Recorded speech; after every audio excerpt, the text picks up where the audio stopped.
ഇതാ വഴിയല്ലേ? ആത്തണ്ടായിരുന്നു പരിപാടി. അമ്പലത്തിലൊരു വഴിപാടിന്റെ കാര്യം പറഞ്ഞു. വഴിപാടായിരുന്നല്ലോ, നല്ല കാര്യമായിട്ടായിരുന്നല്ലോ. തോന്നിയസം പറയുന്നത്. തോന്നിയ ദിവസം കാണിച്ചിട്ട് ആ പാവം ജവാന്റെ ഫോട്ടോയില് മാലിട്ട് ചന്ദനത്തിൽ എത്തിക്കണോ അല്ലേ? പുരുഷേട്ടനെങ്ങാനും അറിഞ്ഞാ പിള്ളച്ചന്റെ ഫോട്ടോയില് മാലിട്ട് ചന്ദനത്തിൽ എത്തിക്കേണ്ടി വരും. വെടിവെച്ച് ചതറിക്കും. നാട്ടുകാരെ വിളിച്ചു കൂട്ടിട്ട് മോൻ എന്ത് കിട്ടും? എനിക്കൊന്നും കിട്ടില്ല, പിള്ളേച്ചന് കിട്ടും. നല്ല അസല് പൊതുക്ക്, വലിയ നിലവിലുള്ള ആളല്ലേ, എല്ലാരും ഒന്ന് അറിയട്ടെ എന്ന്. നീ എന്റെ മാനം കളയരുത്. നിനക്ക് എന്ത് വേണേലും ഞാൻ തരാം. എന്ത് തരും? എന്ത് വേണം?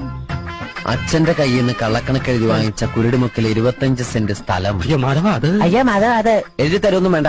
അവിടെ ഇത്തവണ എനിക്ക് വിത്തറക്കണം. അതെന്റെ ഒരു മോഹം. ഞാൻ പടവല വിട്ടിരിക്കുക. ആയിക്കോട്ടെ, അത് വിറ്റ് കഴിഞ്ഞാൽ എനിക്ക് വിത്തറക്കാലോ. ഇറക്കാം. പുറപ്പെടാം. പോകാൻ വരട്ടെ. ഇതൊക്കെ മറക്കാതിരിക്കാൻ ഞാനൊന്നങ്ങോട്ട് തന്നാലോ? വേണ്ട, ആരും കാണൂല. വേണ്ടെന്നേ. എന്നാ ചാടിക്കോ മോനെ. ഇന്ന് നീ അവിടെ കക്കാൻ കയറരുത്. ഇന്ന് അവിടുന്ന് എന്തെങ്കിലും പോയാൽ നാളെ അത് എന്റെ തലയിലാവും. ഓ, എന്നാ മറ്റന്നാളാവാം. അതിന്റെ പിറ്റേന്ന് എന്റെ തലയിലാവും. സ്ഥിരാണല്ലേ? ചാടിക്ക.